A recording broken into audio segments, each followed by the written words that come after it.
Hello everyone, thank you for watching my channel. For today's video, we're going to talk about the 6 trigonometric functions and the values that each of our quadrantal angles have. But first of all, we go to the basics. What are the 6 trigonometric functions and how can we find the values for each? So let us start. We have the 6 functions called sine, cosine, tangent. We have the cotangent as well. Then the secant. And finally, the cosecant. Each of these trigonometric functions have a sort of abbreviation. We can call it sine.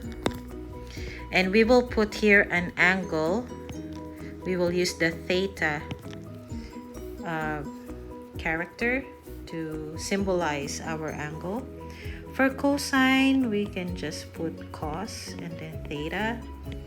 Tangent is tan theta. Cotangent is cot theta. Secant is sec theta. And lastly, cosecant is CSC theta. Now, why I put each trigonometric function opposite each, like sine opposite cosecant, cosine opposite secant, and tangent opposite cotangent, is because one is the reciprocal of the other. So that's how we're going to derive it. Now, I'm not sure if you've heard of this acronym, which is really helpful, but you can use the acronym or mnemonic called SOHCAHTOA. So this is the easy way for you to memorize how to compute for the trigonometric functions of our angles. So sine stands for sine is equal to opposite over hypotenuse. Then ka stands for cosine is equal to adjacent over hypotenuse. And TOA stands for tangent is equal to opposite over adjacent. Now, what do we mean by opposite, hypotenuse, and adjacent? Remember that we are dealing with angles, which means that we have an inclined structure here. We can call this theta, that's our angle. And then, of course, theta has an opposite side, which is this one. This is the opposite. The adjacent one is the one right beside it, the one that the angle touches. But how about this one? It also touches this, but we will categorize this as the longest side, or what is known in every triangle as the hypotenuse. Okay, so how do we derive sine? It says that sine theta is equal to opposite over hypotenuse. Then cosine is equal to adjacent over hypotenuse. Then lastly, tangent is equal to opposite over adjacent. That's how simple it is. Now, going back to my illustration earlier, we have here, let's put now the values or the formulas for each. So this is going to be opposite over hypotenuse. This is adjacent over hypotenuse. And then lastly, opposite over adjacent. Now, what about the reciprocals? I mentioned earlier that the cotangent is reciprocal of the tangent, so that becomes A over O. Or simply put, you can just put 1 over tangent theta. For secant, that's the hypotenuse divided by the adjacent side, or simply put, that's 1 over cosine theta. And lastly, cosecant is just hypotenuse divided by opposite, or 1 over sine theta.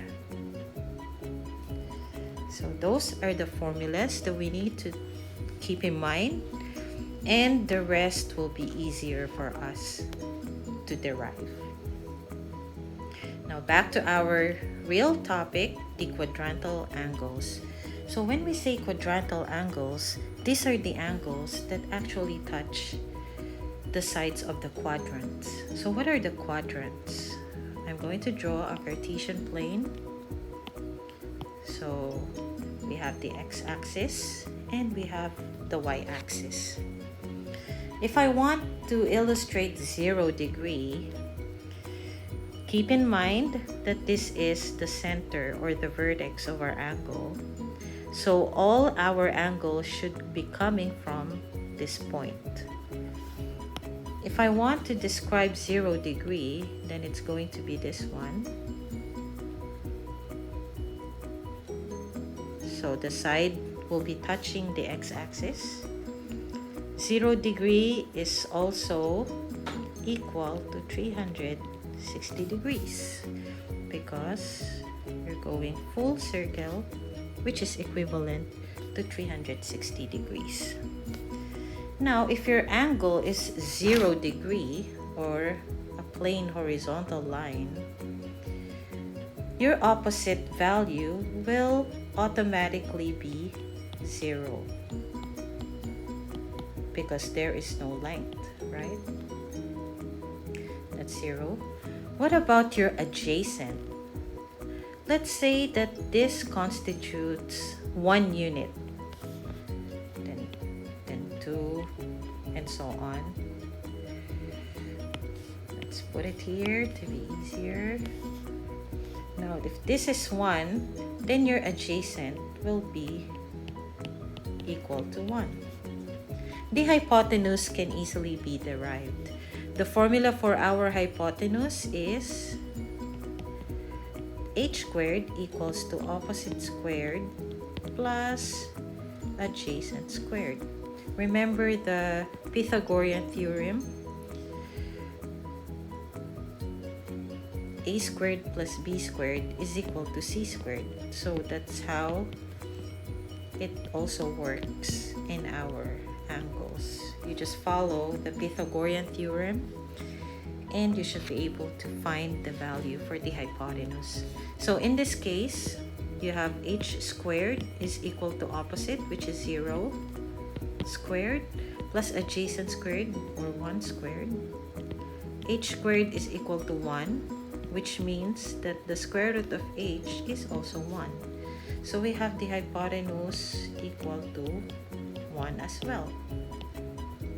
Now, to get the sine, cosine, tangent, and all the other functions, you just apply the formula that we have here. And I'm going to create a table here. We put here 0 degree or 360 degrees. They're the same. Then next is 90. Next is 180. And lastly, 270 degrees. Then we put the 6 trigonometric functions.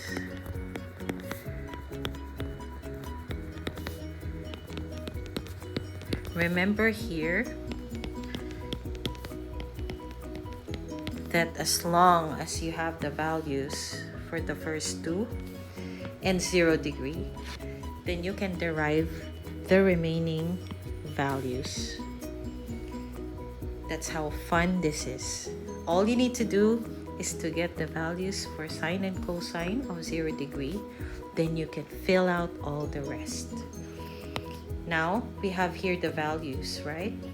The sine of 0 is equal to opposite, which is 0, over adjacent, which is 1, or 0. So we can put 0 here. Now what is our cosine? Let's go back here. Our cosine, let's put degree here to avoid any confusion, is equal to adjacent over hypotenuse. In this case, our adjacent is 1 and our hypotenuse is also 1. So that's 1.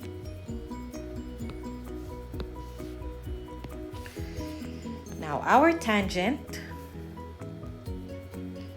let me go back to our formula here. Opposite over adjacent.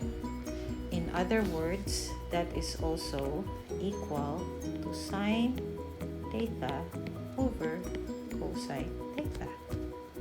So you can just divide the sine over the cosine and you will get the value for the tangent. In this case, 0 divided by 1, which is also 0. Then all the rest you can derive. So which function here is the reciprocal of cotangent? That is tangent, right? So what's the opposite or reciprocal of 0? It doesn't have a reciprocal. That is undefined. Now for cosine, the reciprocal would be cosine. For secant, your reciprocal will be the cosine. So what's the reciprocal of 1? That is also 1. And lastly, cosecant, the reciprocal of sine, or 1 divided by 0. So that's also undefined. So now that we have all these values, we can easily derive the rest. Now, all you need to do is to interchange the two consecutive pairs of trigonometric functions. So if I'm going to interchange 0 and 1, that will become 1 and 0. If I interchange 0 and undefined, that's going to be undefined and 0. And lastly, 1 and undefined. If we're going to interchange, that's undefined and 1. Now, how do I get 180 degrees and 270 degrees? Remember that 180 degrees here is just the opposite of 0 degree, which means that all positive values here, which is 1, will become negative. Then you can just copy all the rest. That's going to be 0, negative 1, 0, undefined, negative 1, and undefined. That's easy, right? Now how about 270 degrees? 270 degrees is the opposite of 90 degrees, which means that all positive values here, also 1, will become negative. So that's going to be negative 1, 0, undefined, 0, undefined, and negative 1. That's how it works. So now you have the functional trigonometric functions of our 4 quadrantal angles. For our next topic, we will try to solve the trigonometric function of angles or quadrantal angles that are more than 270, more than 360 degrees. Thank you everyone for watching today's video. Please hit like, subscribe, and share this video, and we will have more fun in the succeeding ones. Thank you for watching.